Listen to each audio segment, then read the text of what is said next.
caros ouvintes, bem-vindos a mais um À Conversa.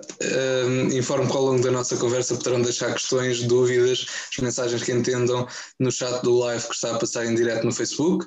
Esta noite temos connosco a professora doutora Manuela Santos Silva, licenciada em História e mestre em História pela Universidade de Lisboa, com a dissertação Óbidos Medieval, Estruturas Urbanas e Administração Concelhia, e com doutoramento em História Medieval pela Universidade de Lisboa, com a tese intitulada Óbidos e a sua região na Baixa Idade Média.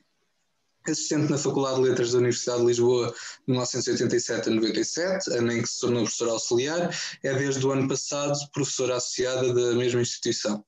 Desde 2016 é subdiretora dos cursos de mestrado e doutoramento em História na Faculdade de Letras da Universidade de Lisboa, com áreas de interesse de investigação como a história do espaço e das estruturas da sociedade medieval, da história da monarquia, da família e a história do cotidiano, e sobre o papel das mulheres, nomeadamente através das casas das rainhas portuguesas, depois de estudar durante largo tempo a região de Óbidos e da Extremadura. A sua atividade científica dos últimos anos debruçou-se particularmente num conhecimento rigoroso da rainha Dona Filipa de Lencastre, do qual resultou a biografia desta, intitulada Filipa de Lencastre, a Rainha Inglesa de Portugal, sexto volume da grande coleção das rainhas de Portugal, publicada pelo Círculo de Leitores e pela Temas e Debates entre 2011 e 2014. Esta obra que referi valeu à nossa convidada a menção honrosa pelo júri do Prémio Almeida Fernandes, História Medieval Portuguesa 2011, e o Prémio Joaquim Veríssimo Serrão 2012, atribuído em parceria com a Fundação Engenheiro António de Almeida. Cara professora, seja novamente, uma vez mais, muito bem-vinda e agradecemos que tenha aceito o nosso convite. O tempo que dispomos obriga-nos a iniciar já a nossa conversa. Óbidos é terra que foi da Rainha Dona Filipa. Este é um título que a professora elegeu numa publicação sua em 1988. Em 2006 apresentou, ao lado da professora Ana Maria Rodrigues, a Comunicação Rainhas de Portugal, Percursos de Vida. Em 2016, também com a professora Ana Maria Rodrigues e com a professora Ana Leal de Faria, publicou os volumes que intitularam de Casamentos da Família Real Portuguesa, Diplomacia Cerimonial. Há muito tempo que a professora se debruça sobre estes temas. A partir de quando é que surgiu o seu interesse particular na Rainha Dona Filipa, que, como bem refere na sua obra, foi a Rainha Inglesa de Portugal? Professora, perdão, tem o microfone desligado. Ora, o meu interesse na Rainha Dona Filipa e nas rainhas em geral começou precisamente quando eu fiz essa pequena publicação por altura da minha defesa da tese de mestrado, já, portanto, no final da década de 80, e em que nos meus estudos sobre Óbidos descobri precisamente um livro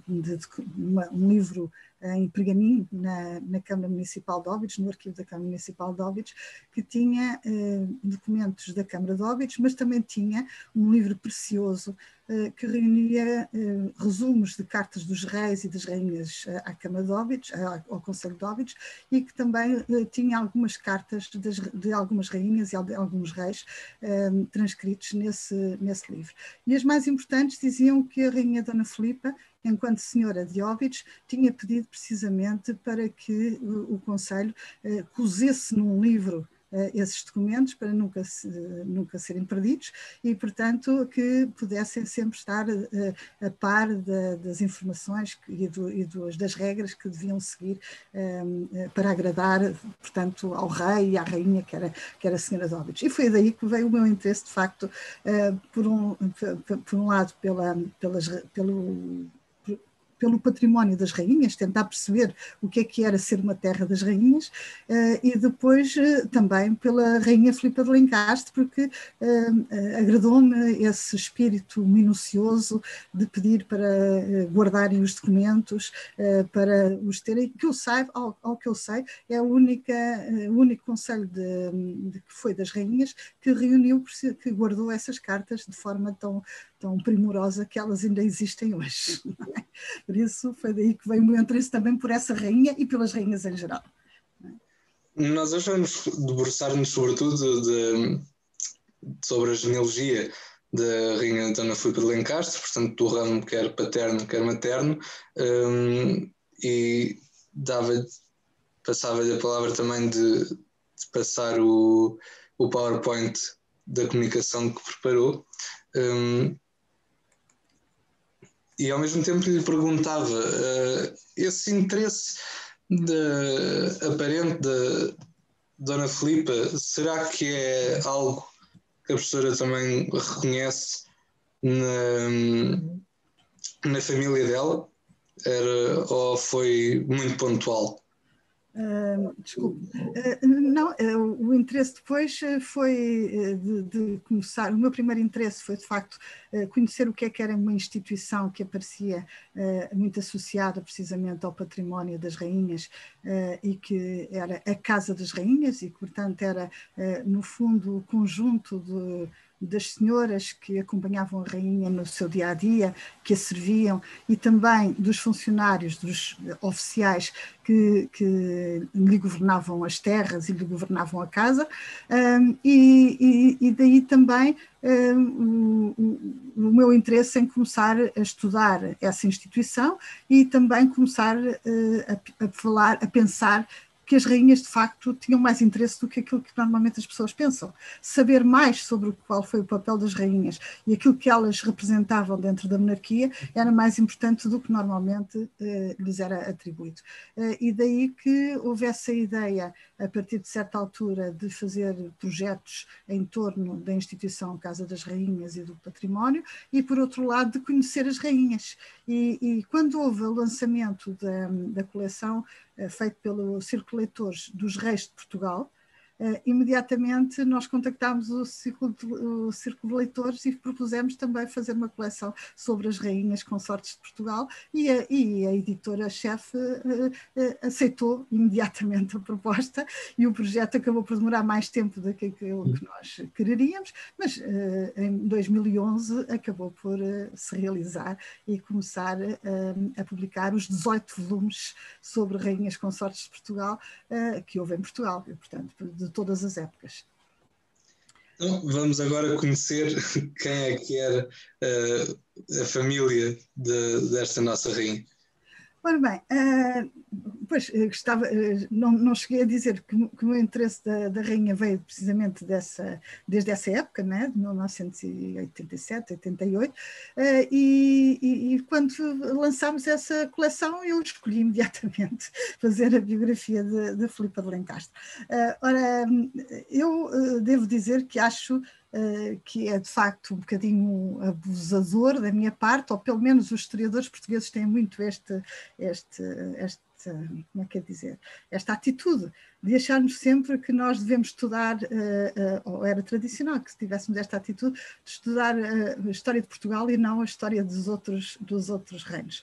Uma vez que fizemos um colóquio precisamente falando de estudos de história medieval em Portugal, houve uma historiadora americana que nos disse: mas eu só ouvi falar de história de Portugal, eu julguei que vinha saber o que é que faziam em Portugal em história medieval, não sabia que era só história de Portugal. E isso também nos fez um clique, ou seja, isto não acontece mais para isto nenhum. Nós vemos vários historiadores franceses que estudam territórios e personagens portuguesas, vemos americanos e ingleses a estudarem tudo, brasileiros a estudarem a história de todos os países, só nós é que estávamos sempre história de Portugal. Portanto, eu já não tenho assim tanto problema em estar aqui a falar em português de duas famílias, duas dinastias inglesas.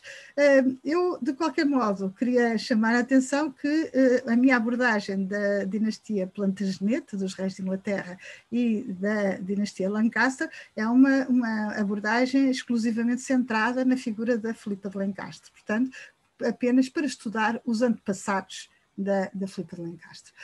E por isso comecei por aí a minha apresentação, que foi precisamente chamar a atenção para que, ao que se sabe, a nossa única rainha inglesa de Portugal nasceu a 31 de março de 1361, provavelmente num castelo que pertencia aos duques de Lancaster, em Leicester,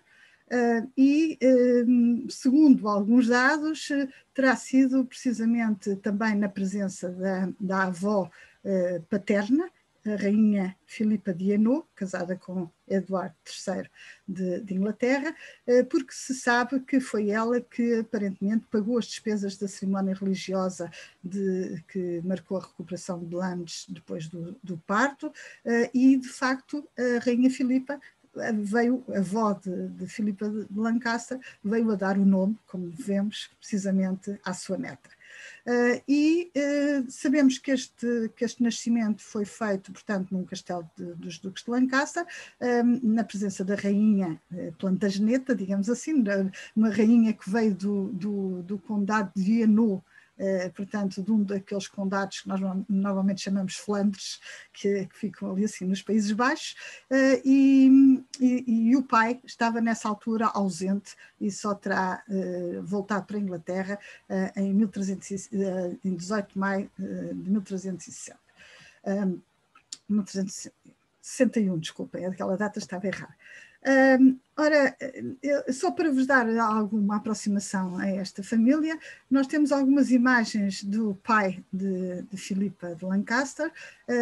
Por exemplo, a primeira imagem é retirada precisamente de uns vitrais que existem num colégio de Oxford, que é o colégio de All Souls.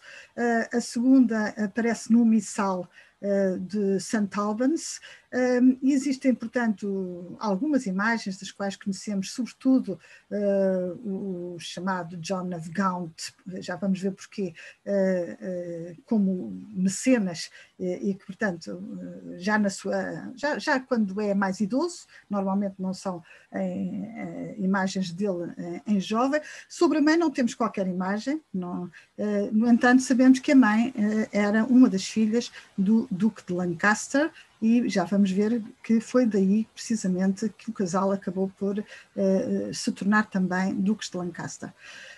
Os avós paternos, os pais de John of Gaunt, futuro Duque de Lancaster, eram os reis de Inglaterra. Eu penso que nem sempre, por falarmos de Filipa como filha de um duque, muitas vezes não pensamos que ela fosse tão próxima, de facto, da dinastia reinante de Inglaterra, e, de facto, ela era neta de Eduardo III e de Filipa de Hainaut, que, como vos disse, tinha vindo de um dos condados do continente que ficam fronteiras à Inglaterra.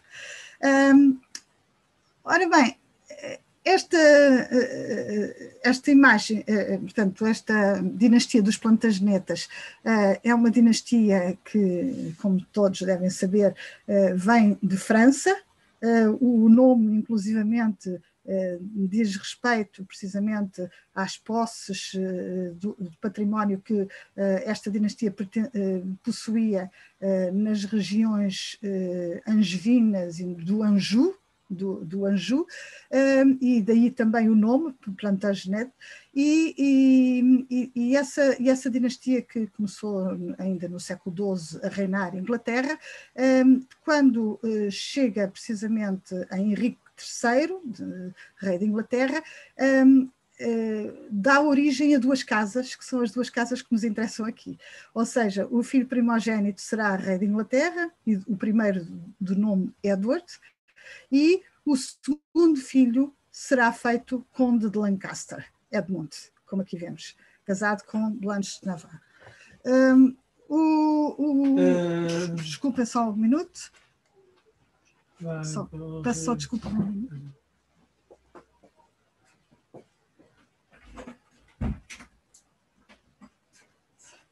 Estou de volta.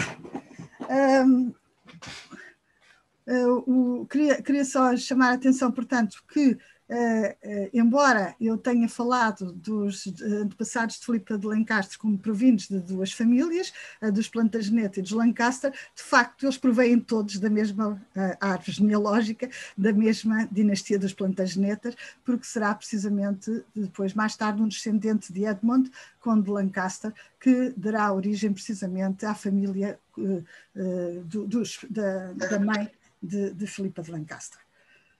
Professora, se me permite, como já vimos, então, Dona Filipa retirou o nome da avó. O facto da avó paterna ter pago as despesas, como estava a explicar, creio que seja o estruturante para. Era a perpetuação era necessariamente a perpetuação da imagem da avó que queriam com o nascimento daquela menina. Mas há alguma ligação como vemos aqui, de 3 Edwards seguidos? Será que logo antes de se começarem a desmembrar em 2 casas, como é que os Plantagenetas se identificavam, além de enquanto reis de Inglaterra? Pois, eles foi mais ou menos uma linha de sucessão bastante direta que foi ocorrendo ao longo das várias gerações. De facto, há várias ocorrências dentro desta linha Plantageneta de reis que se sucedem, dando-se sempre ao primogênito o nome do anterior rei. Conhecemos aqui assim, pelo menos muito próximos, estes 3 Henrys, estes 3 Henriques. Depois vamos ter a sucessão de 3 Edwards seguidos também, e depois quando se subir ao trono, aqui já estou a levantar um bocadinho o véu, não deveria, o irmão de Filipa de Lancaster, Henrique, voltará a haver 3 Henriques seguidos. Eu penso que há de facto uma certa política de perpetuação dos nomes, e quanto aos nomes femininos, é curioso notar que o nome Filipe, que aliás é como aparece na documentação, que não tem feminino nem masculino, vai fazer a sua entrada em Inglaterra na família real, precisamente com esta Filipa de Hainaut. Antes dela não existia o nome Filipe, portanto vem precisamente do continente e não era um nome inglês, não é? Não era um nome propriamente de Inglaterra. Eu não sei se lhe respondi àquilo que queria, mas temos a oportunidade de depois voltar a falar dos nomes, se conseguirmos andar e depois falar daqui a pouco.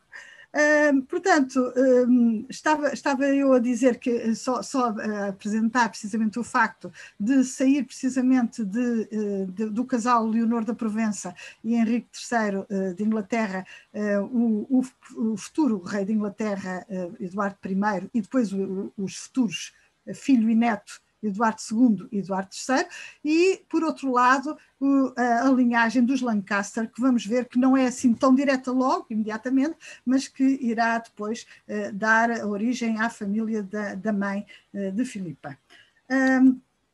Ora, só alguns esclarecimentos sobre esta família dos Plantagenetas de Inglaterra.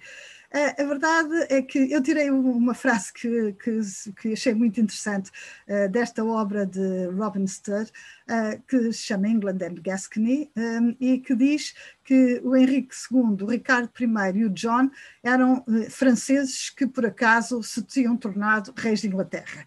E de facto é muito curioso nós notarmos que até ao reinado de John sem terra, não é? De João sem terra, na verdade os reis de Inglaterra não parecem prestar qualquer tipo de atenção à Inglaterra, ou seja, é um território de conquista, mas eles estão muito mais interessados em marcar posição nas suas propriedades, que vão sendo cada vez mais diminuídas em França, do que propriamente de se tornarem grandes administradores do território conquistado de Inglaterra.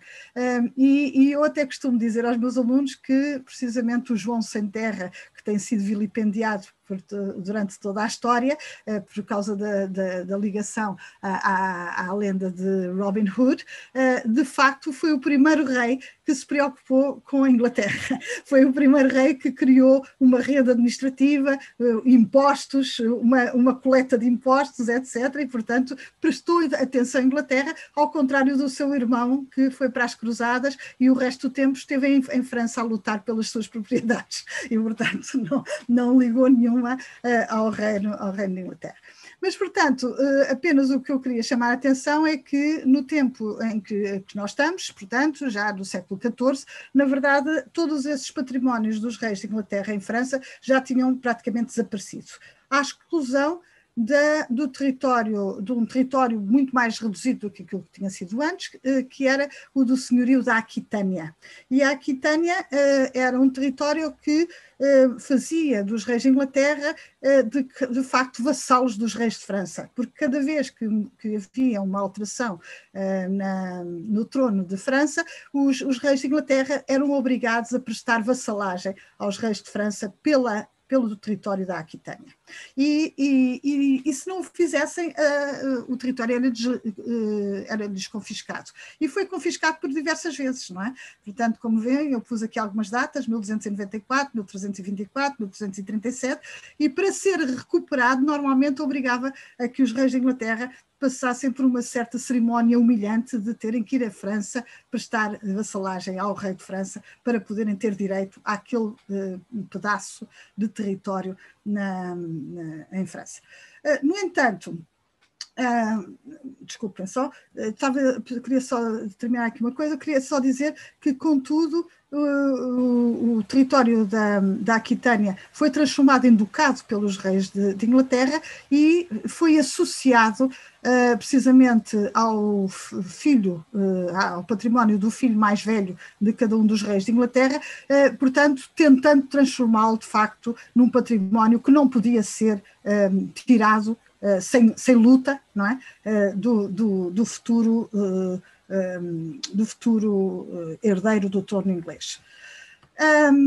Ora, o avô de Filipa, que era Eduardo III, ascendeu ao trono de Inglaterra em 1327, quando contava apenas 14 anos, e subir ao trono numa situação muito complicada, porque, de facto, a sua mãe, irmã do rei de França, juntamente com o Roger Mortimer, que era uma espécie de embaixador de Inglaterra nos Países Baixos, tinham chefiado uma revolta contra o pai de Eduardo III, Eduardo II, que era acusado, entre outras coisas, também de sodomia portanto, de práticas não consentâneas com o seu casamento com a irmã do rei de França, e que, além do mais, era acusado de governar somente com a ajuda dos seus privados.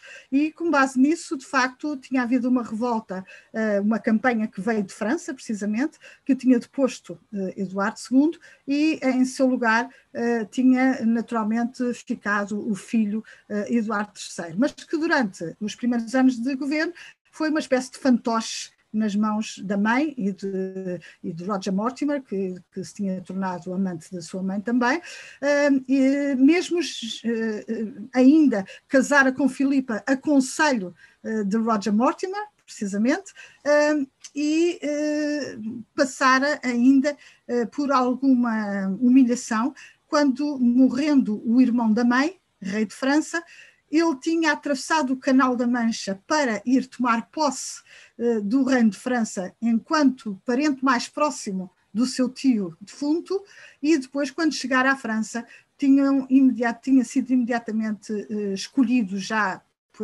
pelo conjunto dos nobres, um outro rei, Philippe de Valois, conde d'Anjou, de Maine e de Valois, e tinha sido, portanto, negada a possibilidade de, através da mãe, por via feminina, se passar precisamente o reino de França para Eduardo III.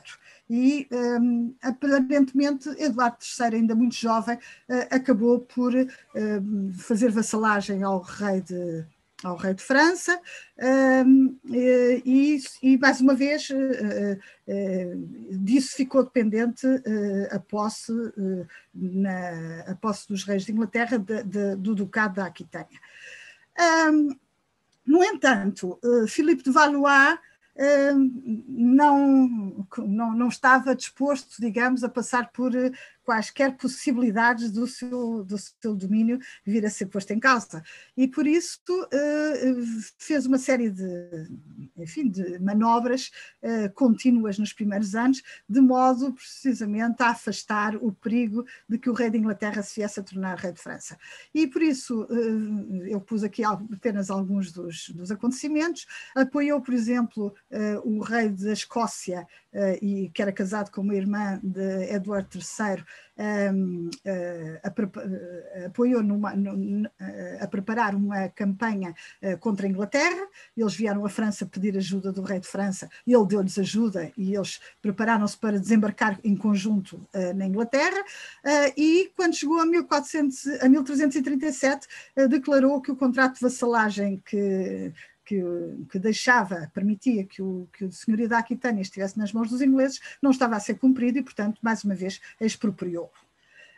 Ora, as consequências disto é que são muito interessantes, porque Eduardo III tomou uma decisão, isto já quando ele já tinha afastado do poder há largos tempos o conde da Marca, o Roger Mortimer, e a sua mãe do poder, já governava sozinho, já era pai de família, já tinha uma quantidade de filhos e, portanto, tinha já a sua posição como rei estabelecida.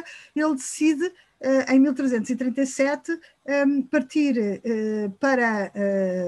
para o continente e estabeleceu-se na Flandres, no Condado da Flandres, com toda a sua família, à exceção do filho herdeiro. O filho herdeiro tinha 7 anos de idade e ficou em Inglaterra com o governo do reino nas suas mãos.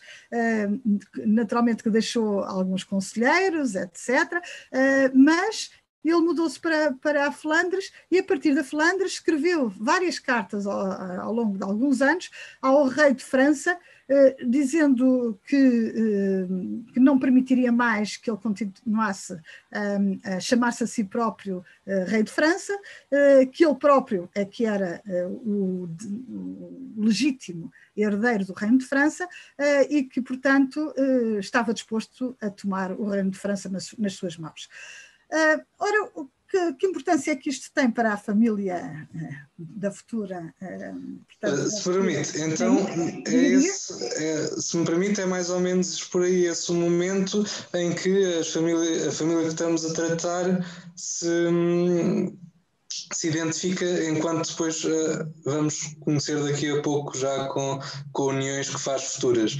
É um momento de viragem e marcante para essa linhagem. Sim, eu acho que é um momento muito marcante, sobretudo de mostrar força por parte do rei de Inglaterra. O rei de Inglaterra não se tornará rei de França, não é?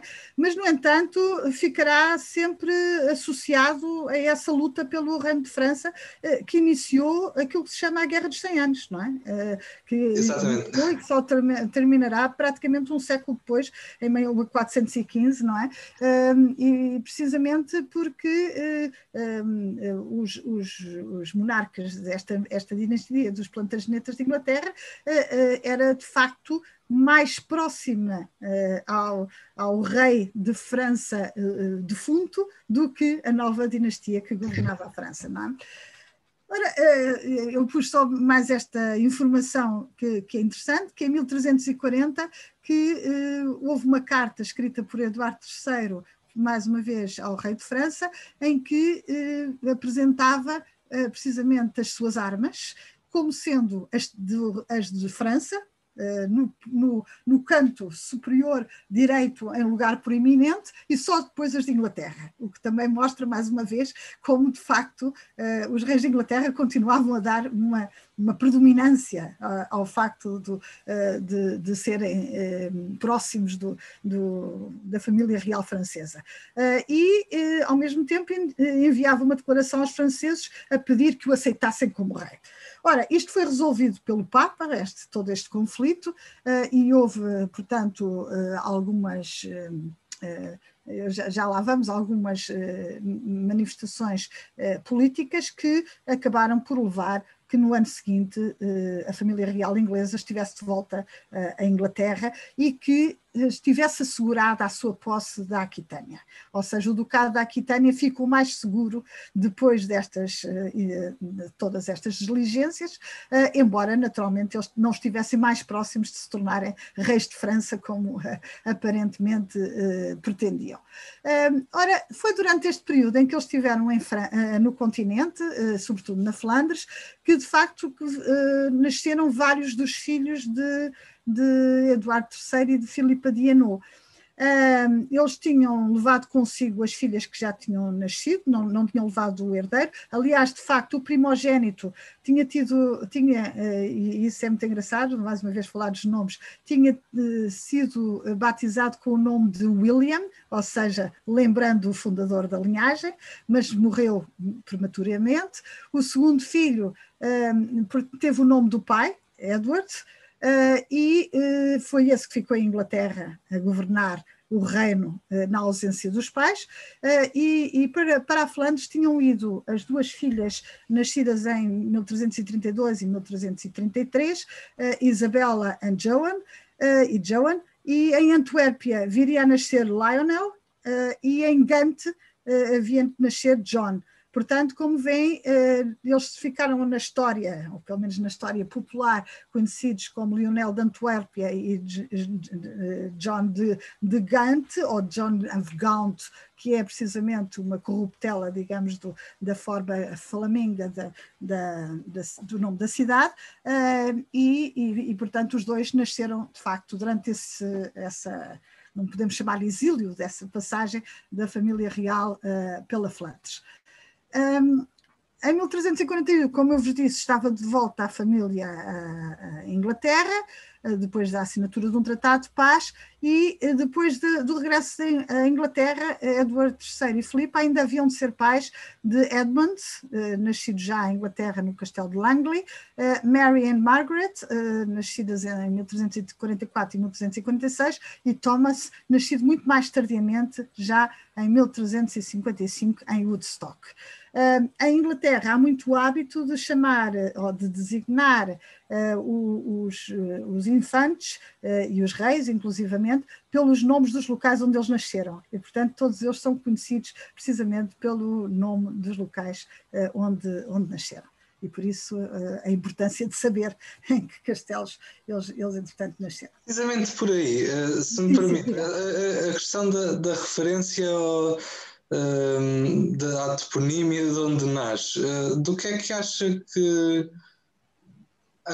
considera que essa ideia surge porquê, e se é um caso específico de inglês, Eu penso que não é um caso específico inglês, e penso que é uma maneira que os historiadores encontraram, não é propriamente... Exato, ou se já é muito à posteriori. Não, é um conceito, não é de certeza da época, não é de certeza da época, é um conceito paralelo mais ou menos à questão dos cognomes, não é? De tentar distinguir os reis e os nobres uns dos outros, os infantes uns dos outros, mas advém de um facto, que esse é geral, é que as famílias reais não têm nome de família. As famílias reais são as famílias reais do reino sobre as quais elas reinam. Portanto, a nossa família real da chamada primeira, segunda e terceira dinastia, a terceira, já com mais dificuldade, será a família real de Portugal. Não tem nome de família. A quarta dinastia nossa tem nome de família porque, de facto, o rei vai surgir de uma família nobre que é parente da família real de Portugal, mas que não é o ramo principal.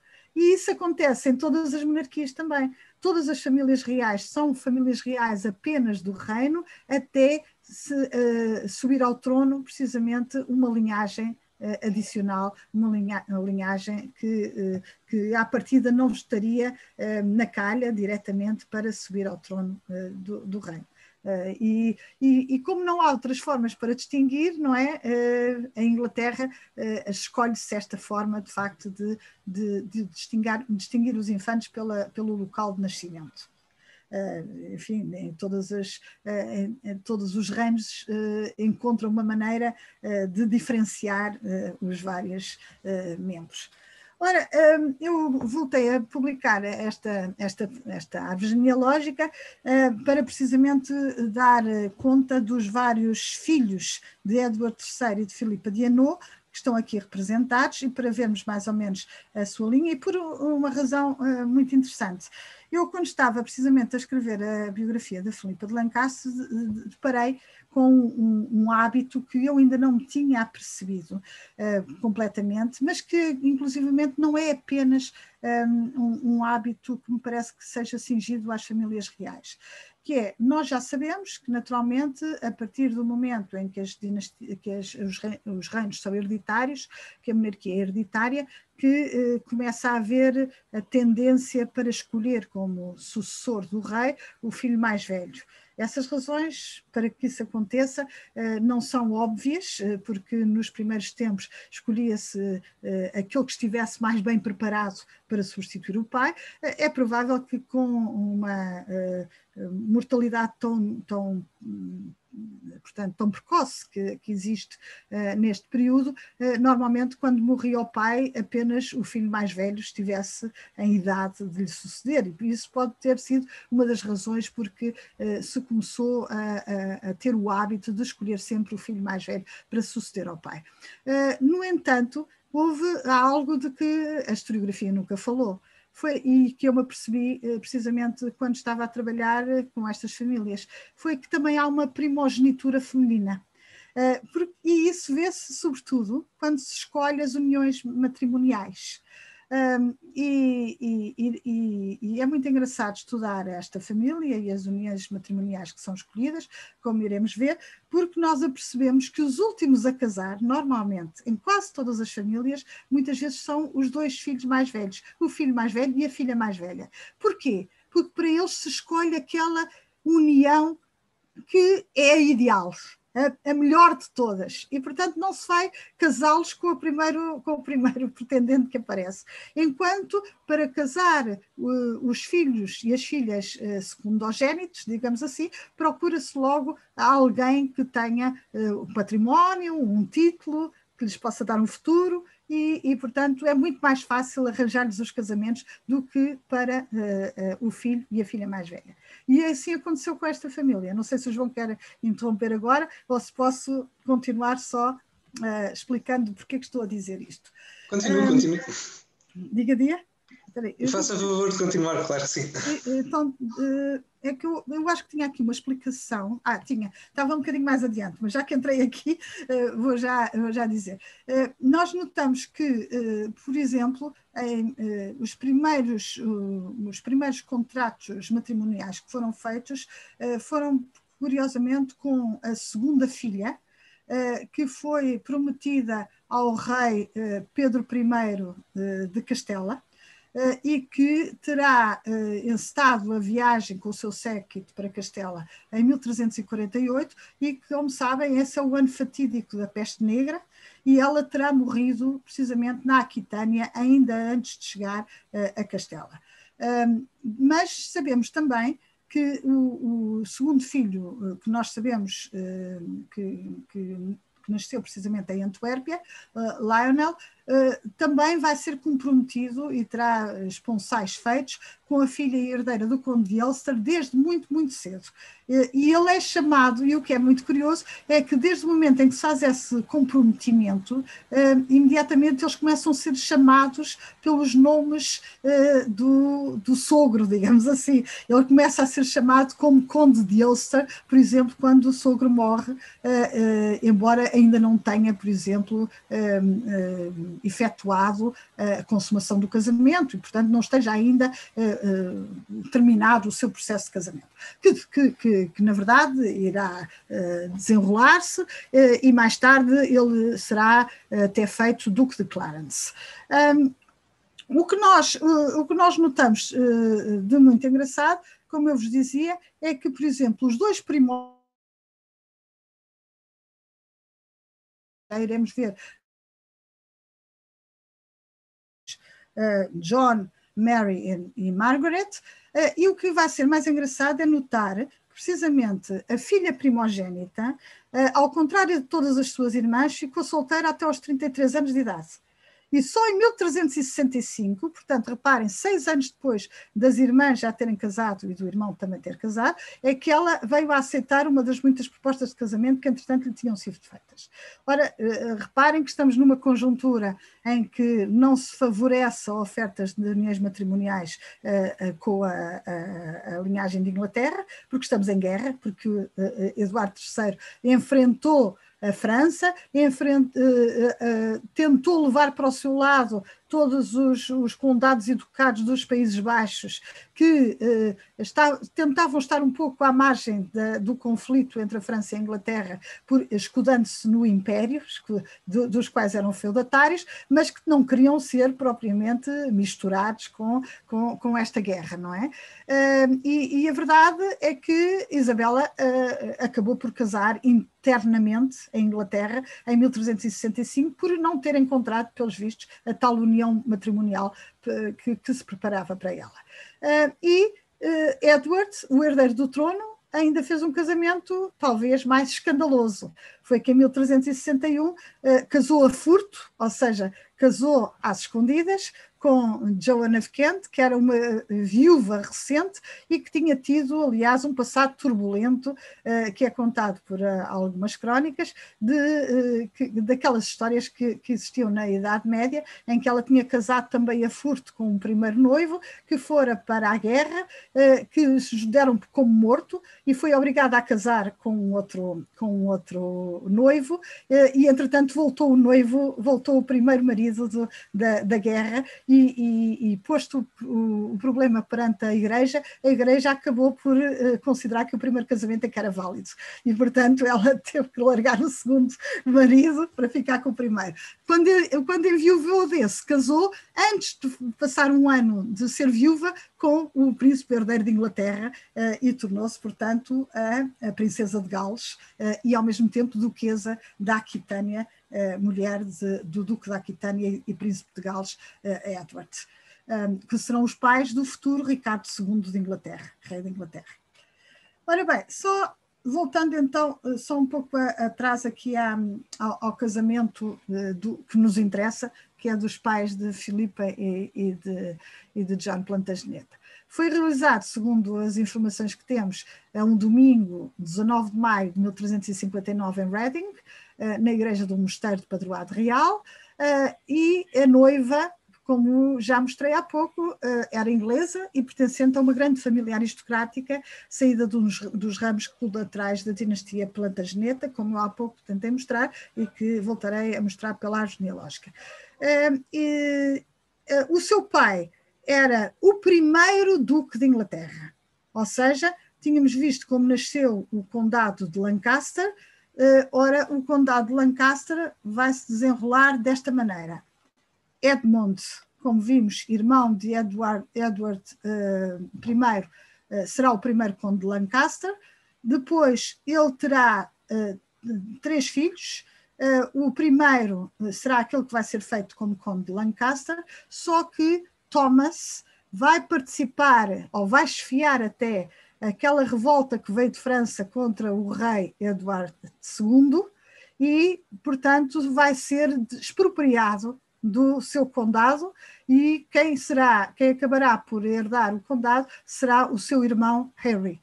Portanto, aqueles que nós vamos encontrar como sucessores do condado de Lancaster são filhos do segundo filho e não daquele que foi o herdeiro do condado de Lancaster. Portanto, digamos que é o terceiro conde de Lancaster, que é Henry.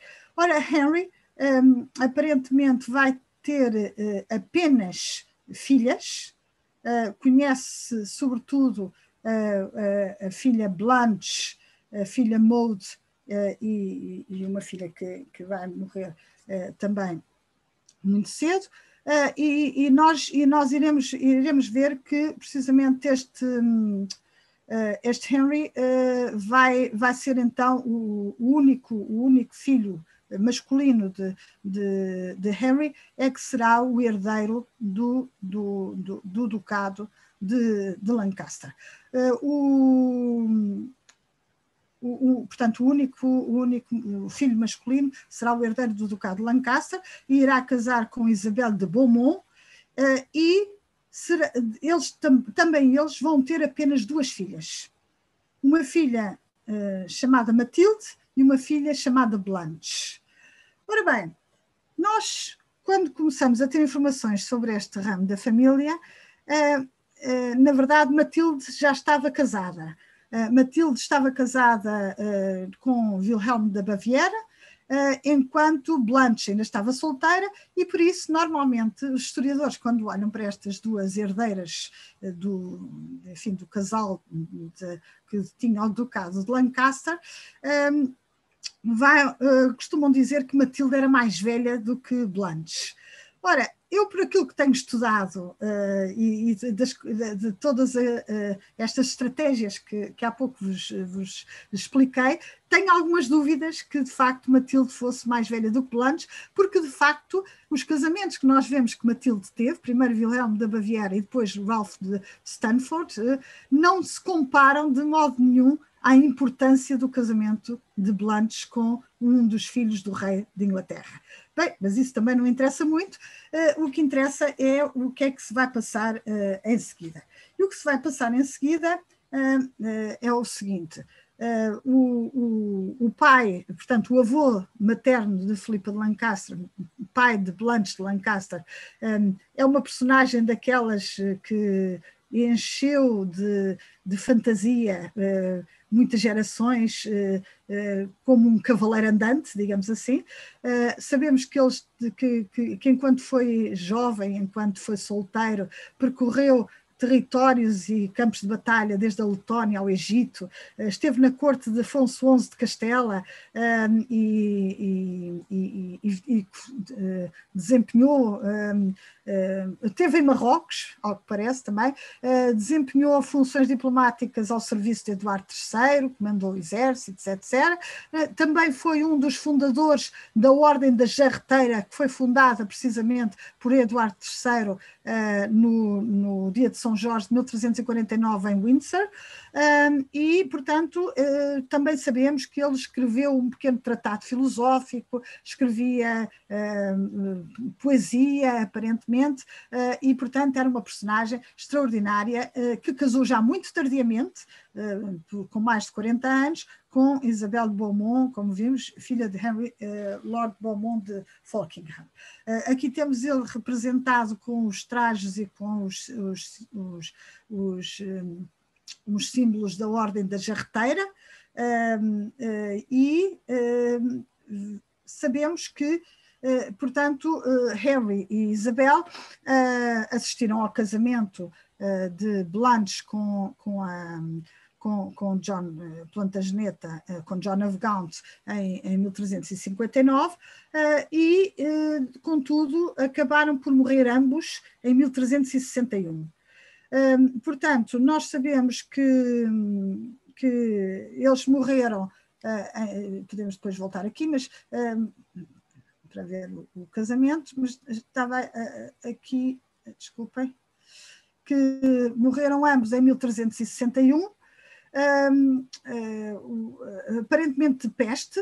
Houve um surto de peste nessa altura em Inglaterra, que terá vitimado primeiro o duque, depois vitimou a mãe de Blanche também, e, portanto, todo o património dos duques de Lancaster ficou disponível para ser dividido pelas 2 filhas. E, como eu vos tinha dito, as 2 filhas eram Blanche e também Matilde. Ora, curiosamente, Matilde vai morrer em 1362 também de forma inesperada, o que significa que todo este património, que é um património imenso, que estava nas mãos dos duques de Lancaster, vai ficar nas mãos deste casal que é constituído por Blanche e John of Gaunt. Atenção que é o património que fica nas mãos, não é o título. O título não foi diretamente para o casal. Mas, depois da morte de Matilde, com o qual primeiro Blanche dividiu o património, então o rei de Inglaterra concedeu o título de Duques de Lancaster, precisamente a John of Gaunt e a Blanche. Reparem como é por via feminina que o casal obtém esse ducado. É através de Blanche e não é através propriamente por via simbólica, digamos assim, dos seus pais terem sido duques de Lancaster e não propriamente pelo lado masculino. E o casamento, então, percebe-se da fortuna que Blanche teria para escolher o casamento com o filho do rei, certamente. Exatamente. Que o facto de ser a herdeira, ou há mais alguma estratégia matrimonial por detrás? Não, a estratégia matrimonial parece-me que como penso que devem ter visto aqui nas árvores genealógicas, não sei se é esta que tem aqui os filhos todos, exatamente, não, esta é a dos Lancaster, desculpem, às vezes andar para trás e para diante, nem sempre o discurso segue a linha que eu tinha pensado primeiro. Queria só mostrar que, de facto, o Edward era o príncipe de Gales e herdeiro, não é? Lionel era o segundo filho e tornou-se depois Duque de Clarence, depois de ser Conde de Ulster, e John era, desde os 3 anos de idade, que era Conde de Richmond. Era Conde de Richmond. E contudo, ele, enfim, neste lugar onde estava, não era previsível que ele se tornasse alguma vez rei de Inglaterra. E, portanto, a estratégia destas famílias reais era normalmente que os filhos, sobretudo, pudessem fazer casamentos que fossem bons substitutos de tentarem conquistar o trono aos seus irmãos mais velhos. Eu penso que é sobretudo essa a estratégia. É que os filhos mais novos tenham eles próprios um casamento com uma titular e com um grande património que lhes permitam ficar satisfeitos sem precisarem de ir rivalizar com o irmão mais velho para lhes retirar esse património. Ora, não seria o caso, agora centramos aqui em John, Duque de Lancaster, não seria o caso de John, porque, de facto, nós temos alguns dados, pelo menos foi isso que pensei quando estava a investigar a história da família, que nos mostram que John era muito, muito próximo do seu irmão mais velho. O irmão mais velho era um verdadeiro herói desde os 16 anos. Tinha sido portanto, tinha vencido uma das batalhas contra o rei de França, a Batalha de Crécy, apenas com 16 anos de idade. Com 26 anos de idade, 10 anos depois, fizera prisioneiro o rei de França, que foi, aliás, levado para a Inglaterra e esteve no exílio em Inglaterra durante alguns anos, até ser assinado um tratado de paz com a França. Há um episódio muito curioso que nos mostra, desculpem só, eu às vezes não sei se já passei aquilo que queria. Peço desculpa aqui. Já passei há pouco e nem dei por isso. Era este episódio, é um episódio muito curioso que é datado de 1350, em que vem nas crónicas de Froissart, que é também um cronista flamengo que esteve ao serviço dos reis de Inglaterra, ou da rainha de Inglaterra, Filipa de Hainaut, e que demonstra que houve uma campanha contra uns navios castelhanos que estavam no Canal da Mancha, em que portanto, o Duque de Lancaster estava presente, tal como o Conde de Stafford, e estava ainda Edward, o herdeiro da coroa, acompanhado do seu irmão John, que tinha apenas 10 anos de idade. Ora, nós vamos ver que quando Edward parte com a família, parte com a sua mulher, cujo casamento eu já vos dei conta, para o ducado da Aquitânia, para fazer a sua vida lá e manter a Aquitânia nas suas mãos, nas mãos dos reis de Inglaterra, ele vai sempre acompanhado do seu irmão John. E, como vêem, aos 10 anos de idade já o levava para todo lado. O que me dá a sensação que Edward serviu de uma espécie de tutor de John of Gaunt desde a sua tenra idade. Era muito habitual que as crianças, a partir dos 7 anos de idade, fossem colocados, os rapazes, ao serviço e sob a proteção de um cavaleiro que lhes ensinava as armas, que lhes ensinava a combater, que lhes dava sociabilidade, muitas vezes a partir de cuja casa eles casariam, e portanto eu penso que de facto o mentor de John teria sido precisamente o irmão mais velho. Ora, quando John casa, a festa é digna de um casamento quase real. Como eu vos disse, eles vão casar precisamente aqui em Reading. O Duque de Lancaster era o melhor partido de Inglaterra que não fosse rei, não é? Portanto, já vos tinha mostrado a importância que ele tinha, e nós veremos que a festa do casamento iniciou-se com 3 dias de justas, numa propriedade real adjacente à Abadia de Reading, depois transferiu-se para Londres, aí supõe-se, dizem algumas crónicas, que um dos espectadores dos grandes festejos foi também o rei Jean, que tinha sido feito prisioneiro, como eu vos disse, do rei inglês, que em Londres se enfrentaram-se 24 cavaleiros, entre os quais estavam o rei e os seus 4 filhos e muitos outros barões do reino, e portanto, de facto, a festa foi uma festa digna de um casamento real. E, como vos disse, a partir logo do casamento, nós vemos que, por um lado, John e Blanche ganham um dos seus castelos que nós notamos que é preferido, onde eles passam mais tempo, que é o castelo de Hertford, que fica não muito longe de Londres,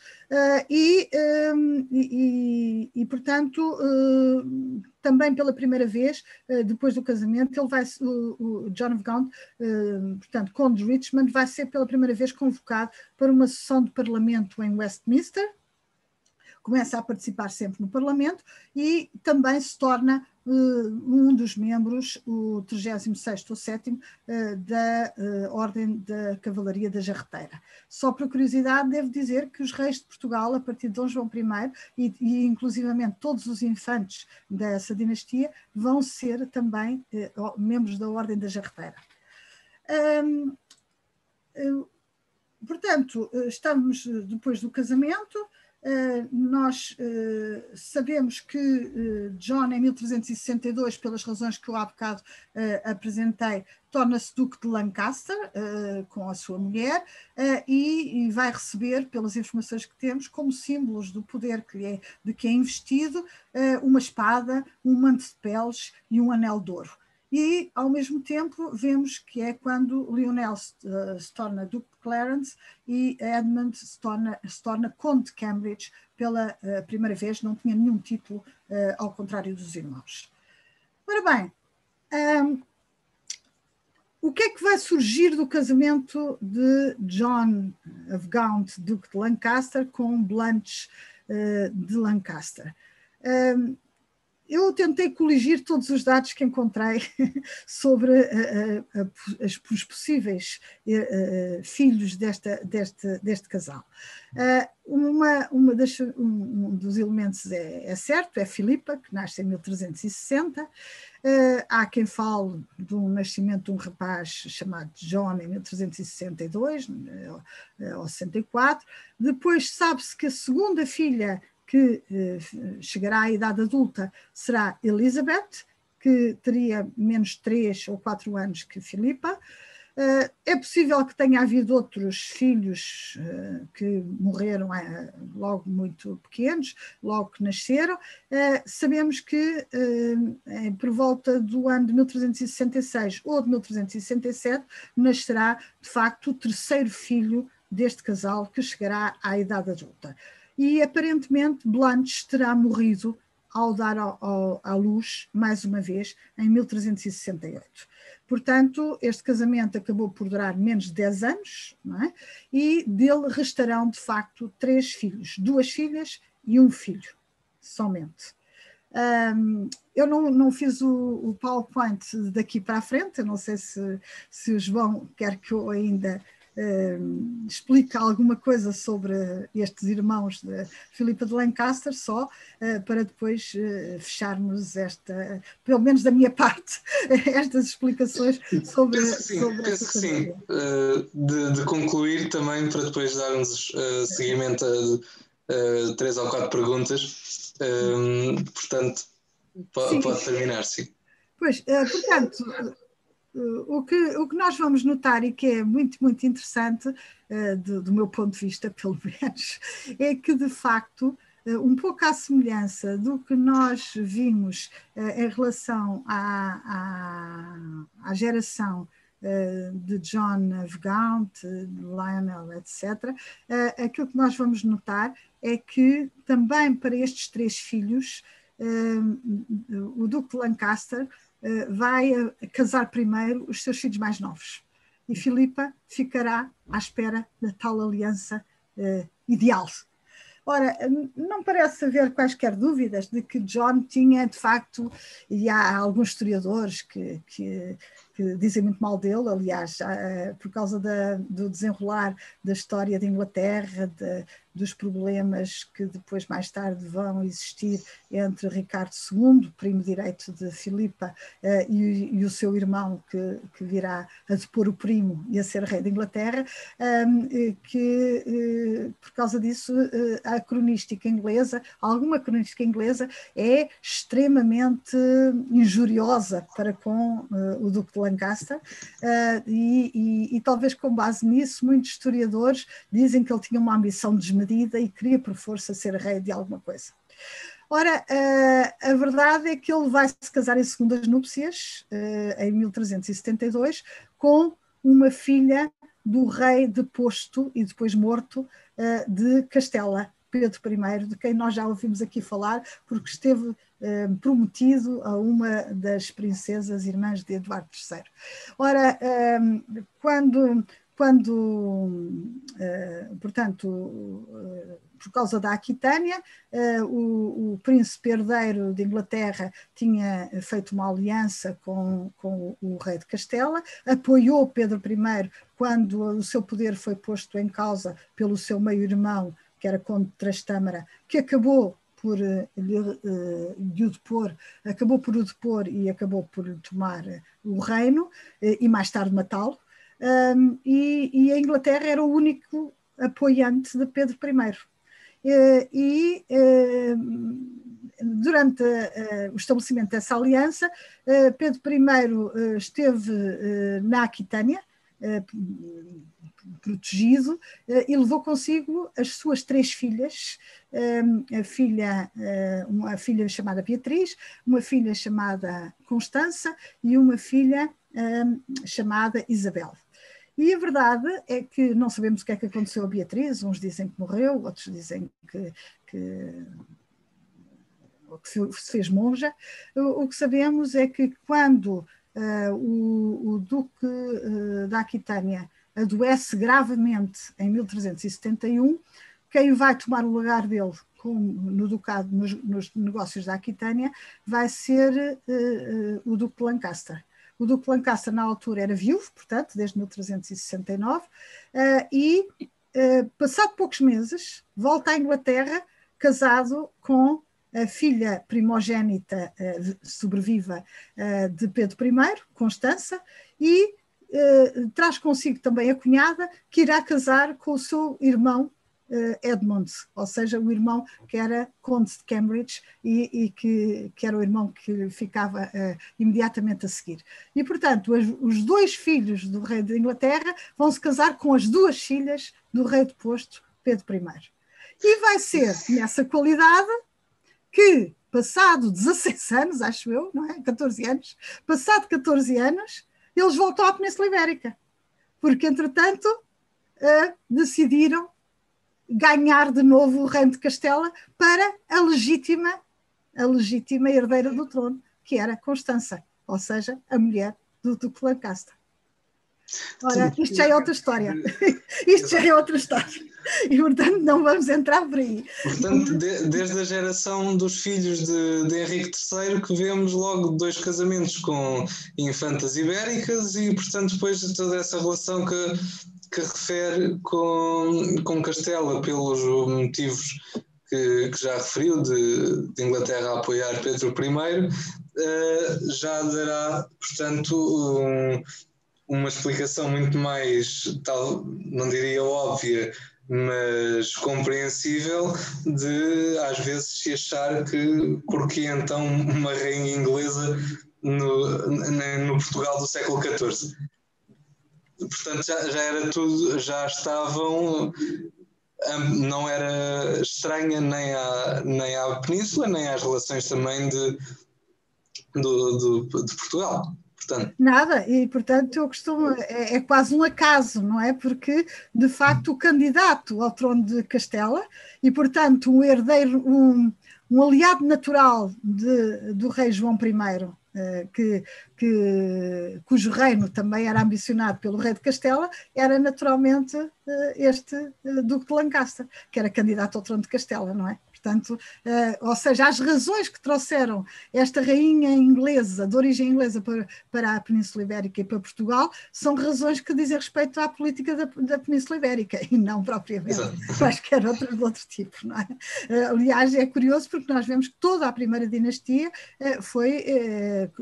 deu lugar a casamentos ibéricos, não é? Tirando o primeiro rei, mas a casamentos ibéricos. Ora, esta primeira rainha inglesa não tem nada a ver com assuntos, com temáticas diferentes, são as mesmas de sempre. É, de facto, a luta entre os vários reinos ibéricos, as alianças e os combates que trazem, de facto, este duque inglês para a Península Ibérica, mas curiosamente, não é?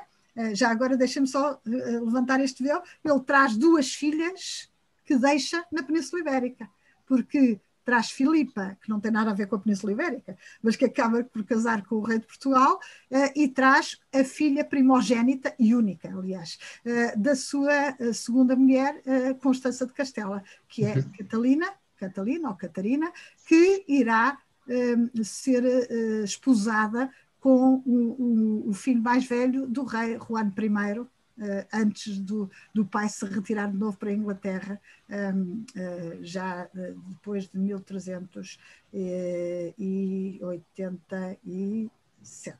Exatamente, em 1387. Portanto, nessa altura ele vai deixar as duas filhas primogénitas na Península Ibérica. Mas reparem, eu insisto nisto de primogénitas para vocês verem de facto que há uma primogenitura que não é só masculina, mas que é feminina. As filhas primogénitas são as escolhidas para fazer estas alianças. Elizabeth, que aqui está, de 1364, nascida em 1363-64, será casada, será feita uma promessa de casamento quando ela tinha 16 anos, com uma criança de 8 anos, que é o filho já órfão do conde de Pembroke, É muito curioso ver os registros de John of Gaunt, porque vê-se que ele trata a filha desde o momento em que faz os esponsais entre ela e o conde de Pembroke. Chama-lhe a minha filha de Pembroke, duquesa de Pembroke. No entanto, Elizabeth, que tinha 16 anos, como vêem, quando se faz os esponsais, mas teve que esperar que o noivo chegasse à idade adulta para se casar com ele, de facto, entretanto acabou por engravidar de outro membro de uma família nobre associada à família real, e portanto o casamento ficou sem efeito, apesar dela ter sido chamada de Duquesa de Pembroke durante 6 anos pelo menos, não é? E acabou por ser antes Duquesa de Kent. Mas, portanto, casou dentro de Inglaterra. E o irmão, apesar de ser o único filho varão, Henry, chamado Bolingbroke, foi o sítio onde ele nasceu, também vai ser casado com uma rica herdeira de Inglaterra.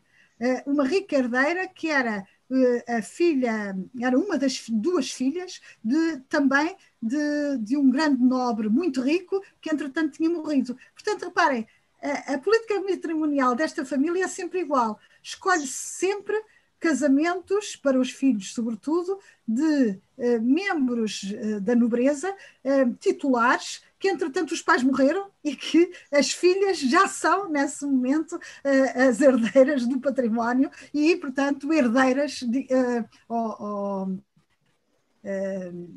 candidatas, digamos assim, a ganhar o título que os pais tiveram. E, portanto, há um modelo que, de facto, se repete em praticamente todas as gerações, tanto na geração anterior, nas gerações anteriores, como nesta geração. E com essa explicação passávamos agora a um momento de perguntas. Anita, Mateus, sei que tens umas perguntas. Sim, muito obrigada pela exposição, professora, foi muito esclarecedora. Passou-me aqui uma questão pela mente, que é, de que maneira é que considera que estes antepassados da nossa querida rainha inglesa a mudaram como pessoa e também a rainha que foi?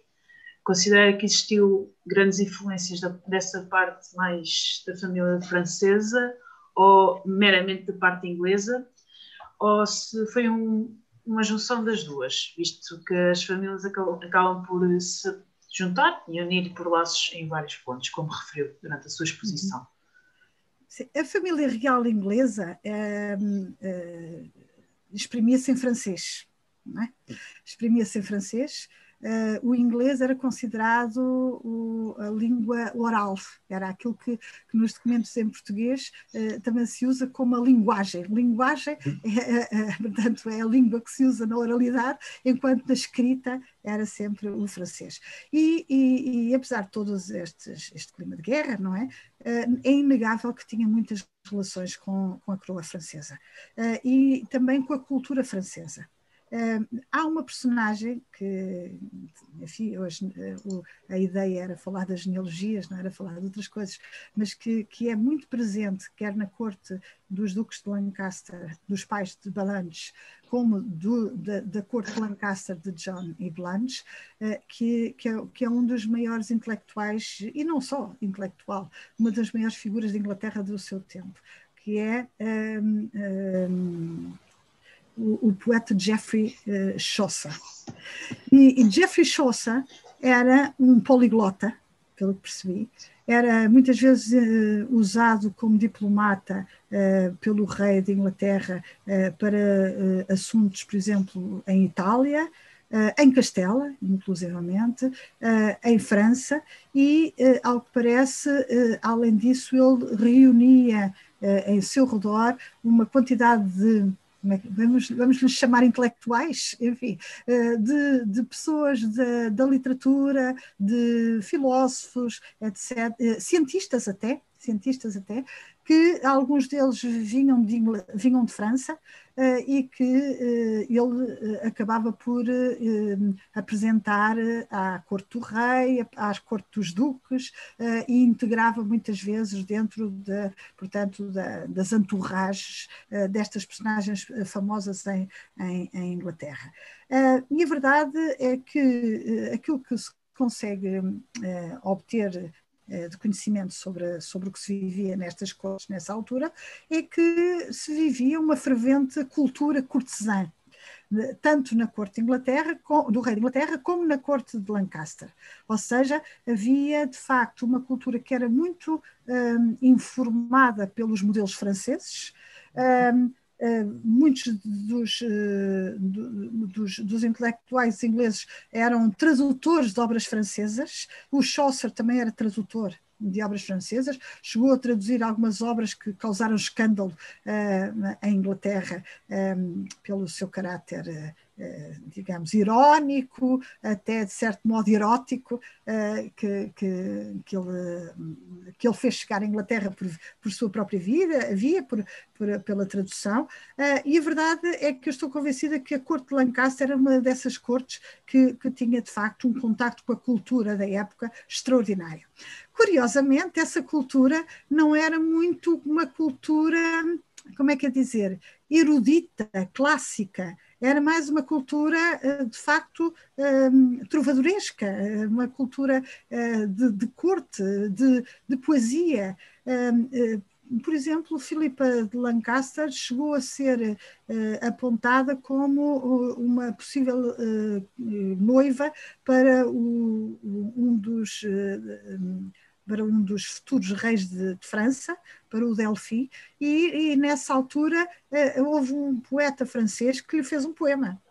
Ela tem um poema que lhe é dedicado, em que se é dito que vem de Inglaterra uma flor, que é a flor mais bela das ilhas, e que lhe dedica por isso esse mesmo poema.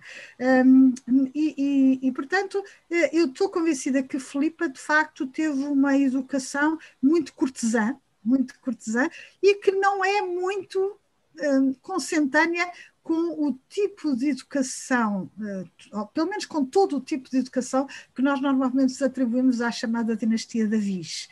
Eu já tive a oportunidade uma vez de refletir sobre isso num trabalho que foi incluído num livro sobre a cultura e arte no tempo do rei Dom Duarte, e é muito curioso porque nós conhecemos a Biblioteca do Rei Dom Duarte, e a Biblioteca do Rei Dom Duarte é muito variada, e tem muitos livros clássicos, também tem livros de cavalaria, tem muitas traduções, algumas feitas pelos príncipes também, inclusivamente, tem livros de filosofia, tem livros que têm crónicas, etc.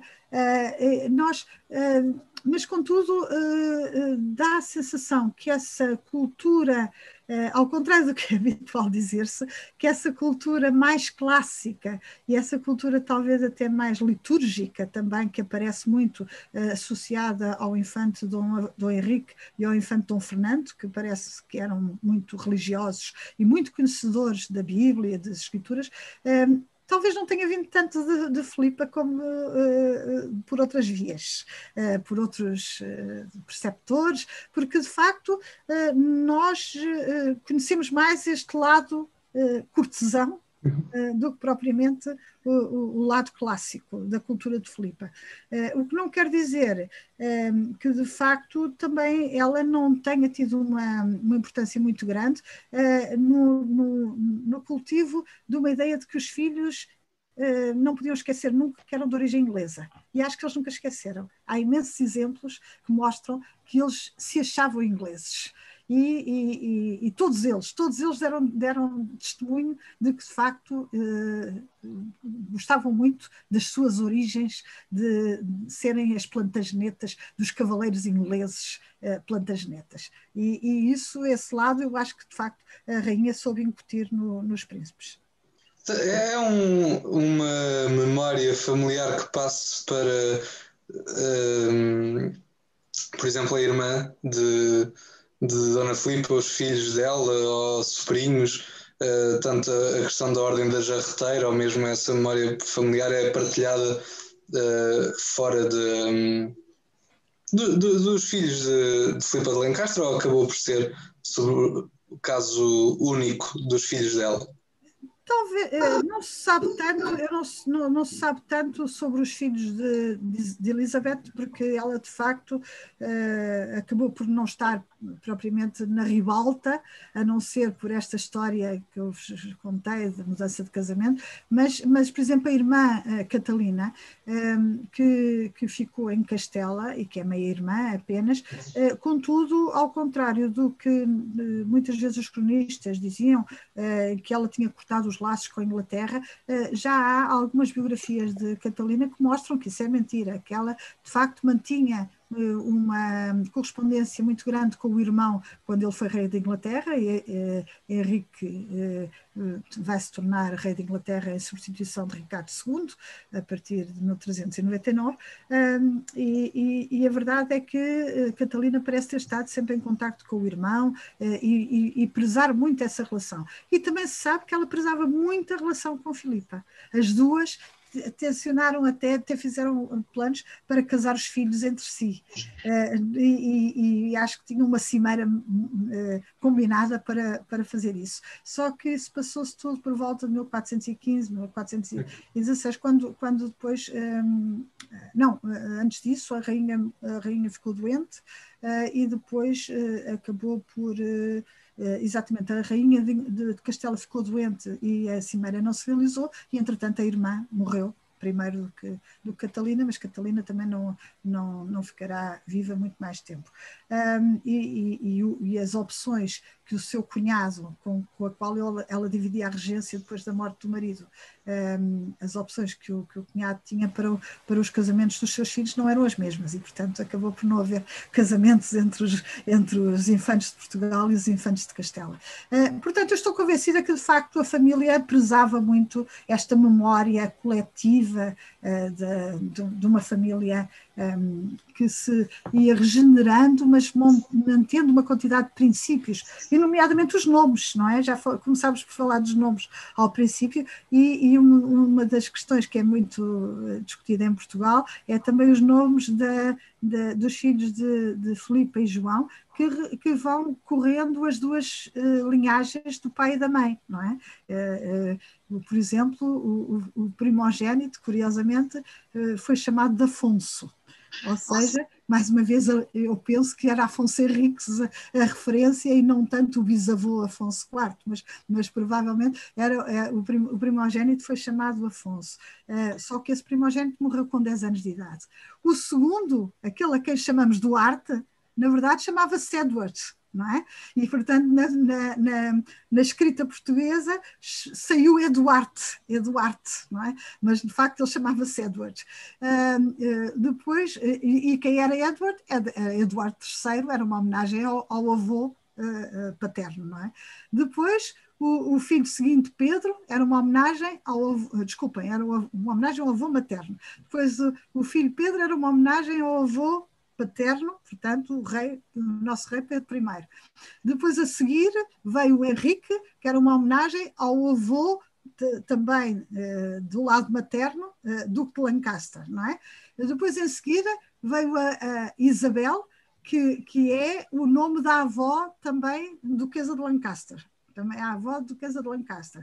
A seguir, João era provavelmente o nome do avô, Johann, o avô paterno, e depois finalmente